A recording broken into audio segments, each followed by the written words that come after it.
Bayangkan, kamu dan pasanganmu sedang merayakan momen bahagia di sebuah apartemen mewah di tengah kota Jakarta. Malam itu harusnya jadi malam penuh cinta, malam yang sempurna. Tapi bagaimana jika tempat yang kamu pilih menyimpan rahasia kelam, sebuah lantai yang tak tercatat, tak terlihat, dan tak pernah seharusnya dihuni manusia? Mereka datang dengan nafsu, tapi yang mereka bawa pulang hanyalah kutukan. Apartemen lantai 13, hanya di Jurnal Horor ID.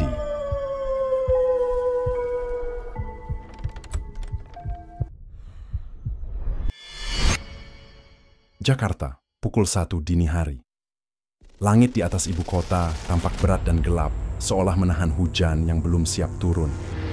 Kilatan petir kadang menyambar dari kejauhan, menyinari siluet bangunan tinggi yang menjulang seperti raksasa bisu di tengah malam.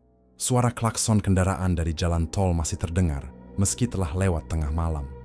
Di bawah lampu jalan yang remang dan berpendar kuning pucat, kehidupan kota terus berdetak dalam ritme yang lambat tapi pasti. Di antara deretan gedung tinggi dan jalan-jalan yang basah oleh embun, berdiri sebuah bangunan tua yang tampak berbeda, Purnama Residence. Apartemen itu menjulang setinggi 23 lantai, namun dari luar tampak seperti tak bernyawa. Tidak ada aktivitas, tidak ada cahaya dari jendela, hanya pantulan suram dari lampu kota di permukaan kacanya yang kusam. Dulunya, Purnama Residence adalah simbol kemewahan urban. Dibangun di awal tahun 2000-an dengan konsep modern minimalis, apartemen ini sempat menjadi incaran para eksekutif muda, influencer, dan ekspatriat. Namun dalam 10 tahun terakhir, bangunan ini seakan ditelan waktu. Satu persatu penghuninya pindah, dan yang tersisa hanya unit-unit kosong, cat yang mengelupas, dan lorong-lorong sunyi yang bau lembabnya menyesakkan dada. Beberapa orang bilang karena manajemen buruk, tapi warga sekitar tahu ada alasan lain. Sesuatu yang tidak tertulis di kontrak sewa, tapi berbisik dari dinding-dinding kamar saat malam terlalu larut. Tak sedikit warga sekitar yang menghindari jalan depan apartemen itu, terutama jika harus melintas tengah malam. Ada yang pernah mendengar suara jeritan samar dari lantai atas. Ada pula pengemudi ojek online yang bersumpah melihat sosok perempuan berambut panjang berdiri di balkon lantai atas. Padahal unit itu kosong selama bertahun-tahun. Namun yang paling sering dibicarakan adalah tentang satu lantai yang tidak seharusnya ada. Lantai ke-13. Secara resmi, tombol lantai itu tidak tersedia di lift manapun. Tapi beberapa orang mengaku mereka pernah berada di sana. Lantai gelap, sunyi, dingin, dan membuat napas seolah tertahan. Mereka yang masuk dengan rasa penasaran, tidak semua bisa kembali dengan cerita yang utuh. Dan mereka yang datang dengan niat kotor, tak pernah kembali sama sekali. Dimas dan Fania adalah pasangan muda yang baru merayakan 2 tahun hubungan mereka. Keduanya sama-sama bekerja di dunia kreatif. Dimas sebagai editor video lepas, dan Fania sebagai model sosial media. Malam itu, mereka ingin merayakan hari jadi mereka dengan cara yang berbeda, lebih intim, jauh dari keramaian, dan tanpa gangguan. Setelah menelusuri beberapa aplikasi penyewaan unit harian, Dimas menemukan sebuah listing yang mencurigakan sekaligus menggiurkan. Diskon 75%, lantai tinggi, pemandangan kota Jakarta malam hari, bebas ribet, check-in mandiri, begitu deskripsi unit tersebut. Ia tertarik bukan hanya karena harga murahnya, tapi juga karena pemilik unit tidak banyak tanya dan membalas pesan dengan cepat, seolah ingin semuanya segera. Tanpa pikir panjang, Dimas memesan unit itu untuk semalam. Ia tidak membaca ulasan karena tidak ada satupun yang ditampilkan.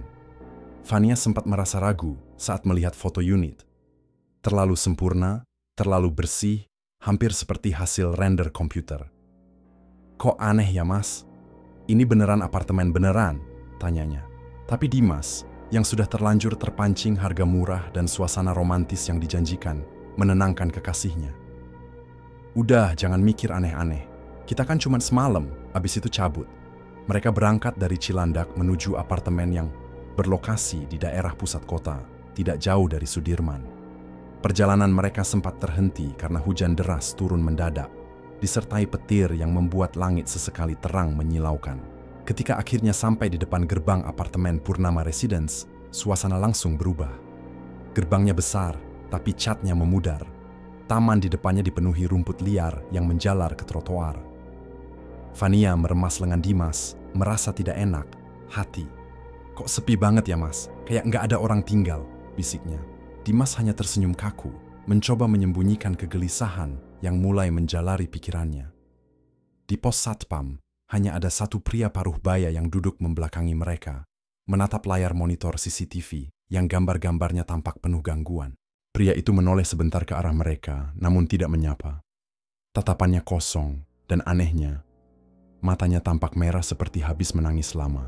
Unit 1307 ya? Gumamnya tanpa diminta. Vania dan Dimas saling berpandangan.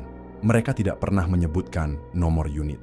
Tapi sebelum mereka bisa bertanya lebih lanjut, pria itu kembali memalingkan wajahnya ke layar monitor, seakan tak ingin terlibat lebih jauh. Setelah naik lift yang terasa terlalu lambat untuk sebuah gedung modern, mereka tiba di lantai 13.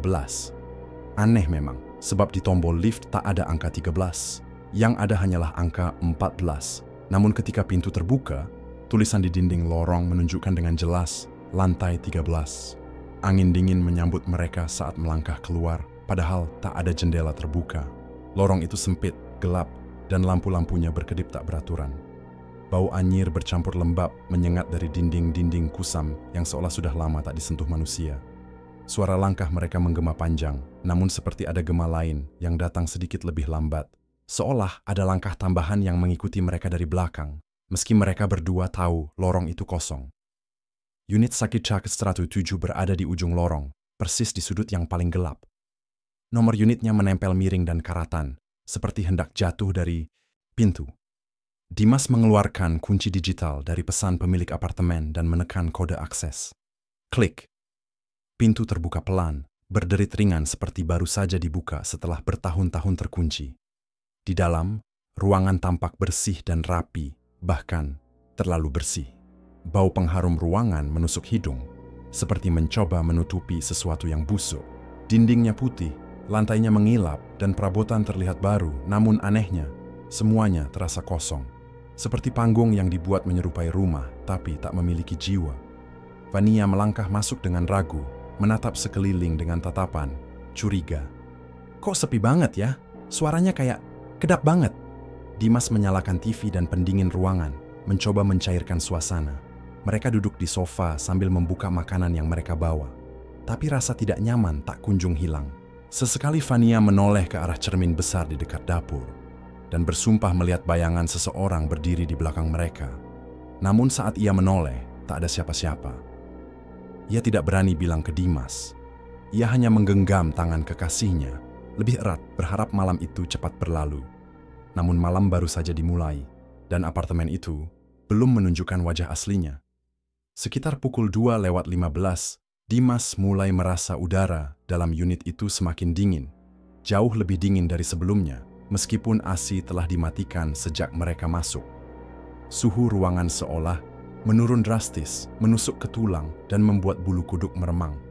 Ia bangkit untuk memeriksa termostat, tapi jarum suhu justru menunjukkan angka normal, 24 derajat. Di balik bahunya, Vania duduk membeku di sofa, memeluk kakinya sendiri sambil menatap ke arah televisi yang menampilkan layar statis. Ia tidak bicara, tidak pula mengeluh. Namun matanya tampak kosong, seperti sedang melihat sesuatu yang tidak bisa dijelaskan. Saat Dimas menoleh dan memanggil namanya pelan, Vania hanya bergumam. "Mas, tadi kamu lihat nggak?" Dia berdiri di dapur. Dimas menelan ludah. "Siapa?" tanyanya, mencoba tetap tenang meski hatinya mulai berdetak kencang. Vania tak menjawab, hanya menggeleng pelan dan kembali menunduk. Merasa suasana makin janggal, Dimas menyarankan untuk menyalakan lampu di semua ruangan. Tapi anehnya, setiap kali ia menekan saklar, lampu hanya menyala setengah terang, lalu berkedip seperti lampu tua yang kekurangan daya. Di kamar tidur, cermin besar di dinding mulai mengembun, padahal tidak ada sumber kelembapan. Dan saat Dimas mencoba mengusap permukaannya, muncul jejak tangan yang lebih kecil, seperti tangan anak-anak. Tapi begitu ia berkedip, jejak itu menghilang. Tiba-tiba terdengar suara ketukan keras, 3 kali, dari balik pintu kamar mandi yang tertutup rapat. Dimas dan Vania saling pandang, saling berharap salah satu dari mereka bisa mengaku sedang bercanda, tapi wajah mereka sama-sama pucat. Tidak ada orang lain di unit itu. Dimas mendekati pintu perlahan, tangannya gemetar saat hendak memutar gagang. Namun sebelum ia menyentuhnya, pintu kamar mandi terbuka sendiri. Perlahan, berderit, panjang, mengarah ke dalam ruangan gelap yang sunyi dan berbau anyir. Di dalam, tidak ada siapa-siapa. Tapi di cermin kamar mandi, kabut embun membentuk tulisan samar. Mereka melihat. Meski diliputi rasa takut, Dimas mencoba menenangkan diri dan Fania. Ia berusaha meyakinkan bahwa semuanya hanya efek sugesti dan kelelahan setelah perjalanan malam hari. Mereka memutuskan untuk menutup semua pintu ruangan, menarik tirai, dan mencoba melupakan kejadian aneh itu. Entah karena dorongan emosi, rasa takut yang justru berubah menjadi pelarian, atau keinginan mereka untuk membuktikan bahwa semuanya baik-baik saja, Dimas mulai mencumbu Fania. Di tengah hawa dingin yang masih menyelimuti kamar, mereka saling menenangkan lewat pelukan dan ciuman. Tapi yang tidak mereka tahu, tindakan mereka yang dilakukan di ruang yang terlarang, di lantai yang tidak diakui keberadaannya, justru menjadi pemantik dari kutukan lama yang bersemayam di tempat itu. Saat hasrat mereka memuncak, suasana di dalam ruangan mulai berubah tanpa mereka sadari. Udara yang tadinya dingin berubah menjadi pengap dan berat. Lampu kamar yang semula berkedip kini padam total, menyisakan cahaya temaram dari luar jendela yang tertutup tirai tipis. Fania sempat membuka mata, dan dalam bayangan tipis tirai itu, ia melihat siluet sosok tinggi berdiri diam menghadap ke arah tempat tidur. Bukan Dimas, bukan bayangan pohon, bukan pantulan. Sosok itu tidak bergerak, namun Fania merasakan tatapan dinginnya menusuk ke tulang belakang. Saat ia menarik tubuh Dimas untuk berhenti, mulutnya tercekat, karena suara napas berat terdengar dari sisi lain ranjang. Bukan dari mereka berdua. Dimas langsung menoleh ke arah suara, namun tak ada siapapun. Ia menyalakan senter dari ponselnya, menyapu ruangan dengan cahaya goyah. Ranjang itu basah, bukan oleh keringat, tapi seperti dilumuri air licin dan lengket. Fania menjerit pelan saat melihat jejak tangan berlumur cairan hitam pekat menempel di paha kirinya. Bukan tangan Dimas. Jejak itu terlalu panjang dan jari-jarinya ada 6. Dimas bangkit, buru-buru menarik Fania dari ranjang, dan saat ia menoleh ke cermin lemari, mereka melihat bayangan mereka berdua sedang tidur, masih di atas ranjang, padahal tubuh mereka nyata sedang berdiri di tengah kamar. Malam yang awalnya ingin mereka rayakan sebagai momen intim, kini berubah menjadi awal dari teror yang tak bisa dijelaskan. Dan tanpa mereka sadari, dengan tindakan mereka yang sembrono, mereka telah membangunkan sesuatu yang selama ini diam, menunggu, di lantai 13. Ketakutan mulai berubah menjadi kepanikan. Dimas menyeret Fania keluar kamar dan menyalakan semua lampu yang masih berfungsi.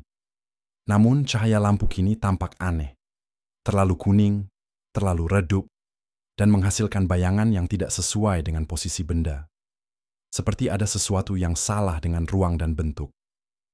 Fania menangis dalam diam, tubuhnya gemetar hebat. Ia mengaku mendengar suara bisikan dari balik tembok. Suara anak kecil yang tertawa pelan, kemudian berubah menjadi tangisan yang menyayat hati. Dimas, meski mencoba rasional, mulai merasakan kehadiran lain di unit itu. Bukan hanya satu, tapi banyak. Seperti puluhan pasang mata mengintai mereka dari celah-celah tembok, dari balik kaca, dari bayangan yang bergerak sendiri. Tiba-tiba, suara ketukan terdengar lagi, kali ini dari dalam lemari dapur. 3 ketukan, jeda, lalu 3 lagi. Dimas mendekat dengan senter di tangan. Setiap langkah terasa berat, seolah lantai menarik telapak kakinya. Saat ia membuka pintu lemari, isinya kosong. Tapi di bagian belakang lemari, seperti ada rongga, lubang, gelap selebar kepala manusia. Dari dalam lubang itu, muncul suara napas. Teratur, berat, dan dekat. Ia buru-buru menutup pintu lemari, tetapi suara ketukan berpindah. Kini terdengar dari lantai kamar mandi, seolah sesuatu sedang mengetuk dari bawah keramik. Fania berlari ke arah pintu utama, mencoba membukanya, namun tombol digital tidak merespons. Kunci manual tidak bisa diputar, seperti dilas mati dari luar. Mereka terjebak, Dalam kepanikan, mereka menjerit, memukul pintu, memanggil bantuan, namun tak ada satupun penghuni lain yang terdengar di lorong. Tidak ada suara lift, tidak ada langkah kaki, hanya gema dari jeritan mereka sendiri yang memantul di dinding lorong yang mati. Dimas mencoba menghubungi satpam, tapi sinyal ponsel mereka hilang total. Semua aplikasi membeku. Bahkan jam di layar, ponsel berhenti di pukul 02.13 dan tepat saat itu, seluruh ruangan mendadak sunyi, terlalu sunyi. Tidak ada bunyi aci, tidak ada suara napas, tidak ada detak jantung. Sejenak, waktu seolah berhenti. Hingga dari arah jendela, terdengar suara ketukan dari luar kaca, lantai 13. Padahal mereka berada jauh di atas tanah.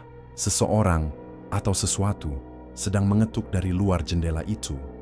Dimas perlahan mendekati jendela dengan senter bergetar di genggaman. Ia menarik tirai pelan-pelan, menahan napas. Lantai 13 seharusnya berada terlalu tinggi untuk dijangkau manusia biasa dari luar. Tapi saat tirai tersibak, hanya ada kegelapan pekat yang menelan pandangan. Tidak ada bayangan gedung lain, tidak ada pantulan cahaya jalan raya, bahkan tidak ada pantulan mereka sendiri di kaca.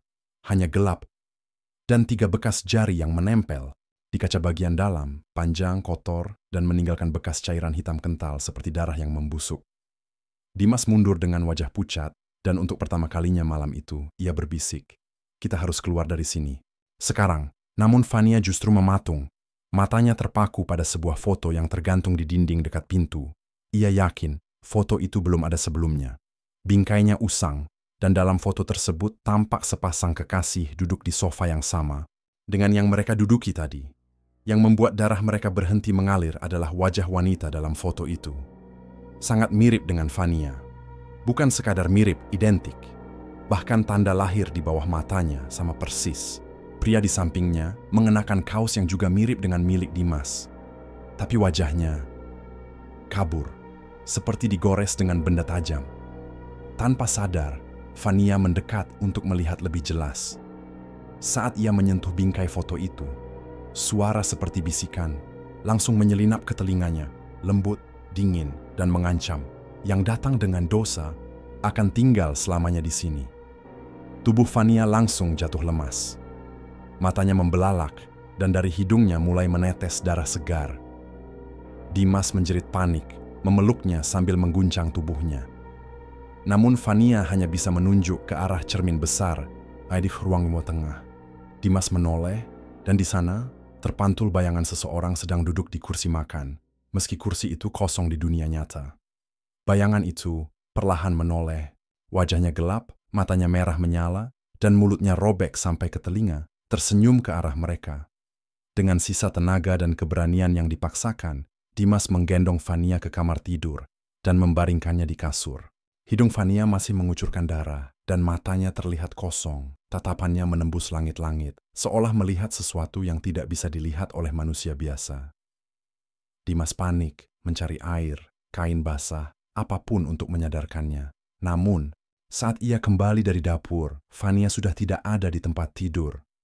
Selimut terlempar ke lantai dan pintu lemari pakaian terbuka lebar, meski tidak ada siapapun di dalamnya.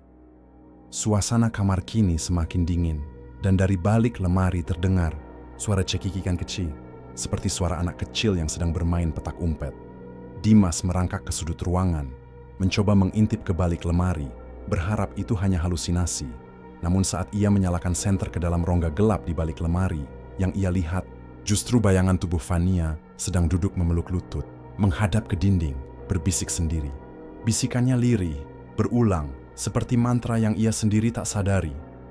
"Aku milik mereka, aku milik mereka, aku milik mereka." Dimas menarik tubuh Fania, mengguncangnya dengan panik. Tapi ketika Fania menoleh, wajahnya sudah berubah. Pucat, matanya membesar, dan senyumnya menyeringai tanpa emosi. Ia berbisik pelan dengan suara yang bukan miliknya. "Kamu nggak bisa pulang, Mas. Semua yang berdosa akan tinggal." Suara itu berat, serak, dan menggema seperti berasal dari banyak mulut di balik satu tubuh. Dimas sontak mundur, jantungnya nyaris berhenti. Ia berlari ke arah pintu keluar, mencoba memaksa membukanya, memukul-mukul dengan semua kekuatannya. Tapi pintu itu kini menyatu dengan dinding. Tidak ada celah, tidak ada gagang. Seolah apartemen itu menelannya bulat-bulat, semua lampu padam. Ruangan menjadi gelap gulita. Dan dari kegelapan itu, terdengar suara langkah banyak kaki, berjalan perlahan, berputar mengelilingi Dimas. Tapi tak ada yang terlihat, hanya hawa dingin yang menyelimuti tubuhnya, suara napas berat dari banyak arah, dan suara Fania yang kini entah dari mana, menangis, memanggil-manggil namanya. Bercampur dengan suara-suara lain yang tidak manusiawi. Dalam kegelapan yang menyesakkan, tiba-tiba Dimas merasa tubuhnya tertarik ke belakang, seperti ditarik oleh kekuatan tak kasat mata. Ia menjerit, namun suara jeritannya tenggelam, tercekik oleh tekanan udara yang mendadak membungkam seluruh ruangan. Cahaya merah samar mulai memenuhi ruangan dari balik celah-celah lantai dan tembok, seolah apartemen itu perlahan berubah menjadi tempat lain, lebih menyerupai neraka daripada hunian manusia. Dimas jatuh tersungkur, dan saat ia membuka mata, ia sudah tidak berada di unit apartemennya lagi. Ia kini berdiri di lorong sempit dan panjang, dengan dinding berlumur darah dan cahaya lampu yang terus berkedip. Di sepanjang lorong itu, Dimas melihat deretan pintu unit apartemen yang terbuka sedikit demi sedikit. Dari celahnya muncul wajah-wajah, pucat penuh luka, pria, wanita, anak-anak, semua dengan mata kosong dan bibir membiru, seperti mayat yang sudah lama membusuk. Mereka berbisik dalam satu suara, serempak. Kami dulu juga datang, seperti kamu. Tiba-tiba, Dimas mendengar jeritan Fania dari ujung lorong. Ia berlari, berusaha mencapainya, namun lorong seolah semakin panjang setiap ia melangkah. Di dinding-dinding yang ia lewati, muncul kilasan kejadian-kejadian masa lalu. Sepasang remaja yang gantung diri dalam kamar mandi unit 1304, seorang wanita hamil yang melompat dari balkon, dan seorang pria paruh-baya yang membakar dirinya hidup-hidup karena mendengar bisikan tak henti-henti. Semua tragedi itu terjadi di lantai yang sama, di tempat yang sama. Lantai 13, Dimas mulai paham. Apartemen ini tidak sekadar berhantu. Ia adalah penjara bagi roh-roh yang mati dalam dosa. Dan lantai 13 adalah ruang persembahan, tempat entitas jahat mengumpulkan jiwa-jiwa yang masuk tanpa izin dan membawa energi negatif, terutama mereka yang berbuat dosa di dalamnya. Setiap pelanggaran, setiap nafsu yang dilepaskan di ruang ini memperkuat ikatan mereka dengan tempat itu dan mempercepat kehancuran jiwanya. Dimas tersentak dari penglihatannya dan kembali ke unit apartemen. Namun kini unit itu tak lagi terlihat seperti sebelumnya. Dinding-dindingnya dipenuhi tulisan-tulisan kuno berwarna hitam, menggurat seperti ukiran iblis. Darah menetes dari langit-langit. Cermin retak, dan dari retakan itu muncul mata yang memandangi Dimas. Satu persatu, membuka dan melirik dari dunia lain. Dalam kondisi tubuh yang hampir lumpuh karena teror dan lelah mental, Dimas bertekad untuk keluar, apapun yang terjadi. Ia berpegangan pada sisa-sisa kewarasannya dan mulai mengacak-acak seluruh ruangan, mencari sesuatu yang bisa membantunya kabur. Obeng, pisau dapur, bahkan kaki meja. Tapi semua benda itu tampak tak berguna, seperti berubah menjadi kayu mati yang rapuh ketika disentuh. Bahkan saat ia mencoba memecahkan jendela, kaca itu tidak retak sedikit pun. Seolah ruangan ini bukan bagian dari dunia nyata lagi. Seolah ia kini berada di dimensi lain. Sinar merah mulai kembali menyelimuti ruangan, dan dari pantulan cermin kamar mandi yang retak, Dimas melihat sesosok wanita berdiri di belakangnya. Ia menoleh cepat, tapi tak ada siapa-siapa. Namun saat kembali melihat ke cermin, bayangan itu masih ada, lebih jelas. Itu Fania, dengan gaun putih lusuh dan rambut terurai menutupi wajahnya. Ia tidak bergerak, hanya berdiri menunduk sambil memegang perutnya yang berdarah. Dari mulutnya menetes cairan hitam. Dimas mendekat dengan gemetar, memanggil namanya. Namun, sosok itu hanya mengangkat kepalanya perlahan. Dan saat wajahnya terlihat, matanya kosong dan rahangnya terlepas, menggantung seperti digantung paksa oleh sesuatu dari dalam. Lalu, terdengar suara, "Imobra," semenada lempeng logam, bergesekan dari dalam dinding. Suara itu berkata, "Satu jiwa harus tinggal. Satu jiwa harus menjadi bagian." Dimas tersadar. Semua tragedi yang terjadi di lantai ini, semua pasangan yang datang dengan dosa, selalu hanya satu yang keluar, dan itu pun tidak benar-benar utuh. Yang lainnya tertinggal, dipaksa tinggal, dikurung, dijadikan tumbal untuk memperpanjang umur kegelapan di lantai 13. Ia kini berdiri di titik pilihan, meninggalkan Fania demi keselamatannya sendiri, atau mencari cara menyelamatkan mereka berdua dengan risiko kehilangan jiwa sepenuhnya. Pikiran Dimas berkecamuk, penuh ketakutan dan dilema. Tapi sebelum ia bisa berpikir lebih jauh, lampu menyala sesaat, dan ia melihat bayangan ratusan sosok berdiri di sekelilingnya. Beberapa tak berkepala, beberapa membawa janin, beberapa hanya berupa tulang dan gumpalan daging busuk. Mereka menatapnya, menunggu keputusannya. Dengan tangan gemetar dan napas terengah-engah, Dimas akhirnya memilih satu hal. Ia harus melawan. Ya, saya tahu kutukan ini tak akan melepaskan yang begitu saja, tapi kita tidak akan menyerah. Ia memeluk tubuh Fania yang mulai membeku di sudut ruangan dan berusaha memanggil kembali kesadarannya dengan kata-kata, dengan kenangan mereka, dengan tangis putus asa. Namun Fania tetap diam, seperti boneka yang kehilangan nyawanya. Dalam kepanikannya, Dimas teringat pada sesuatu, lukisan tua di dinding ruang tamu, yang tadi sempat berubah menampilkan dirinya dan Fania. Ia berjalan cepat ke sana dan merobek lukisan itu. Di balik kanvas lusuh tersebut, tersembunyi sebuah celah kecil di tembok, berisi kotak kayu hitam yang terkunci dengan besi tua. Dimas menghancurkan kotak itu dengan pukulan keras, dan di dalamnya ia menemukan sebuah buku bersampul kulit manusia, tua, lembab, dan berbau seperti kuburan yang baru dibongkar. Di halaman pertama, tertulis dalam aksara kuno dan merah. Ritual pemutus ikatan. Hanya darah yang mampu membuka gerbang. Dimas tidak tahu dari mana ia mendapatkan keberanian itu, tapi ia segera mencari benda tajam.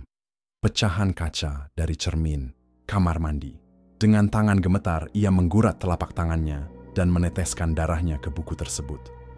Begitu darah menyentuh halaman, ruangan langsung berguncang hebat. Lampu berkedip gila, udara jadi dingin seperti salju, dan suara jeritan puluhan jiwa terdengar dari dalam lantai dan tembok.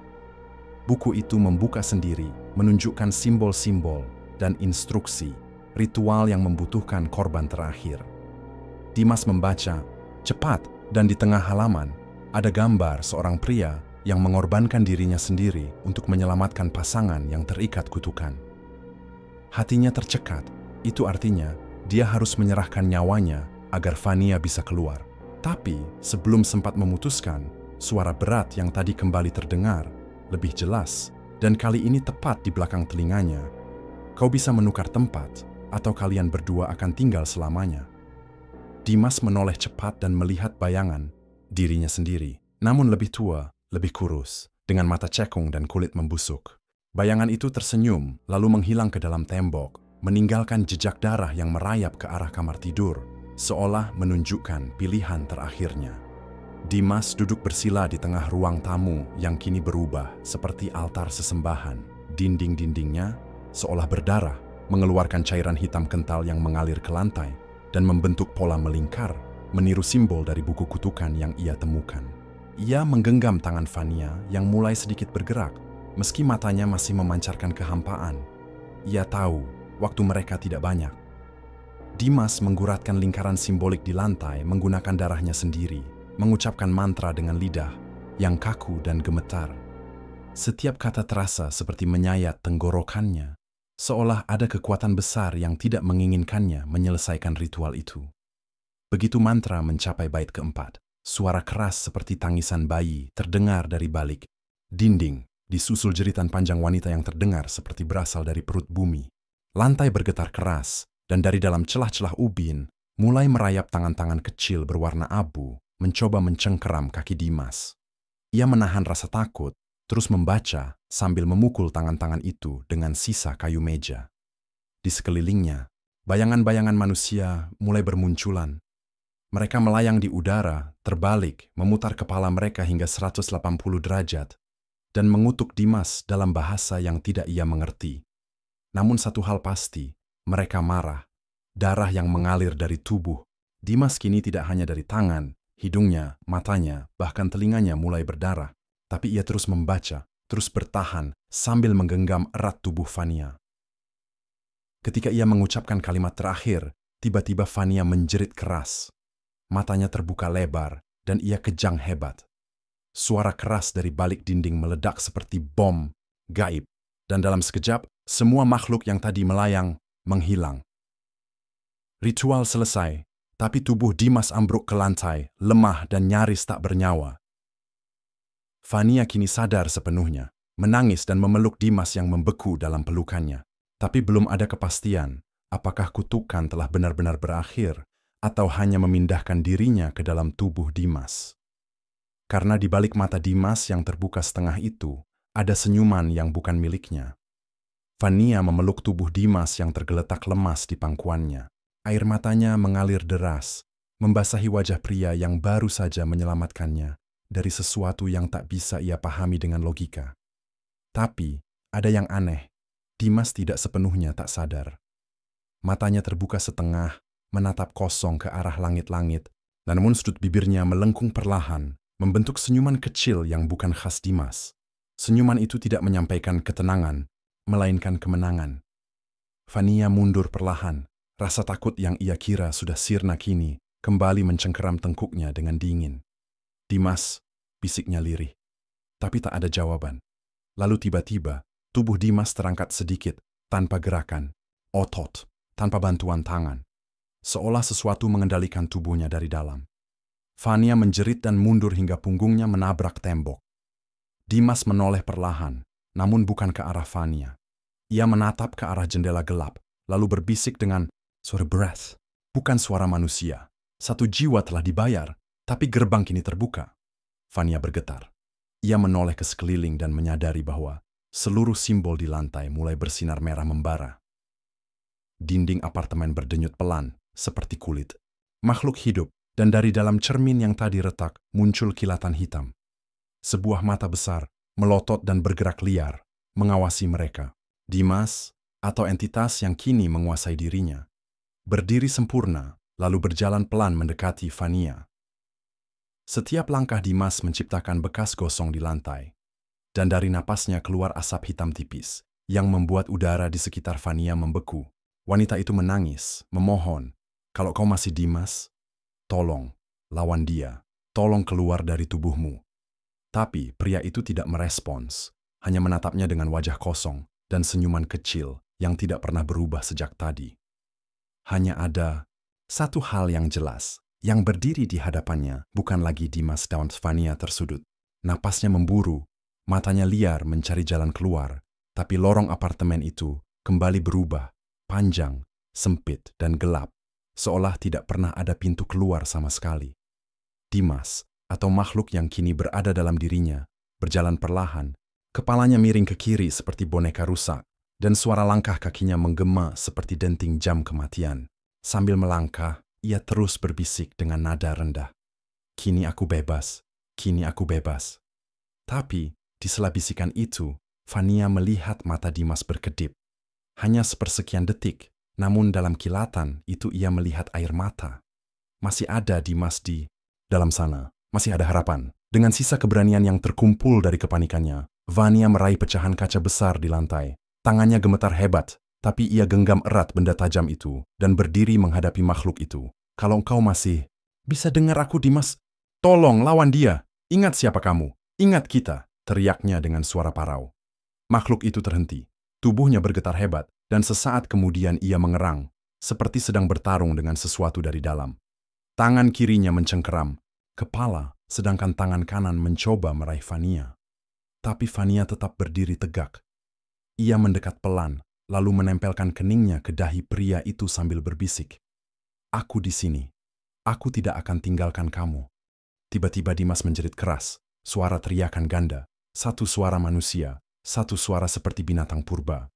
Tubuhnya terangkat beberapa inci dari lantai dan meledak dengan cahaya merah pekat. Ledakan itu bukan api, melainkan gelombang tekanan, gaib yang mendorong Vania hingga terpental ke seberang ruangan. Saat ia membuka mata kembali, tubuh Dimas telah rebah tak bergerak. Tapi tidak ada senyuman lagi, tidak ada darah, tidak ada napas, hanya keheningan. Dan satu bisikan samar yang menggantung di udara, Satu harus tinggal, satu boleh bebas. Pagi harinya, satpam apartemen menemukan Fania tergeletak tak sadarkan diri di lorong lantai 12, tubuhnya penuh luka dan bajunya berlumuran darah kering. Ia dibawa ke rumah sakit dalam keadaan syok berat. Setelah sadar, ia hanya bisa berteriak dan mengulang satu kalimat. Dia bukan Dimas, dia bukan Dimas. Petugas yang menyelidiki laporan itu menemukan sesuatu yang lebih aneh. Lantai 13 tak pernah ada. Lift memang menampilkan angka 13, namun secara fisik lantai itu tidak dapat diakses oleh siapapun. Tangga darurat pun langsung meloncat dari lantai 12 ke 14. Tapi rekaman CCTV memperlihatkan Fania dan Dimas masuk lift bersama dan tidak pernah keluar. Laporan itu ditutup karena tidak masuk akal, dan Fania dinyatakan mengalami gangguan kejiwaan akibat trauma berat. Ia kini dirawat di sebuah rumah sakit jiwa di Jakarta Selatan, masih mengigau tentang sosok Dimas yang menyeret dirinya kembali ke dalam cermin. Yang lebih menyeramkan lagi, beberapa minggu setelah kejadian itu, penghuni apartemen mulai melaporkan. Adanya suara tangisan dan jeritan minta tolong dari balik tembok lantai 14. Mereka bilang suara itu mirip suara pria muda, memanggil seseorang bernama Fania. Malam demi malam, tak pernah berhenti, dan di sebuah unit kosong di lantai 14, seseorang menemukan sebuah lukisan tua yang belum pernah ada sebelumnya. Lukisan itu menggambarkan seorang wanita menangis di lorong gelap. Dan di belakangnya, bayangan pria berdiri di depan cermin, tersenyum. Kisah di atas adalah pengingat bahwa tidak semua tempat kosong benar-benar tak berpenghuni. Kadang, apa yang terlihat sunyi justru menyimpan jeritan yang tak pernah terdengar. Apartemen modern di tengah kota besar pun tak luput dari jejak kutukan masa lalu yang tak pernah selesai. Apakah engkau pernah merasakan lift berhenti di lantai yang tak seharusnya ada? Atau mendengar ketukan dari kamar sebelah yang seharusnya kosong? Jangan-jangan kau sedang berjalan di batas dunia yang tak terlihat. Sampai jumpa di kisah nyata selanjutnya, hanya di Jurnal Horor ID. Jangan lupa tutup jendela sebelum tidur malam ini. Siapa tahu ada yang melihat dari balik cermin.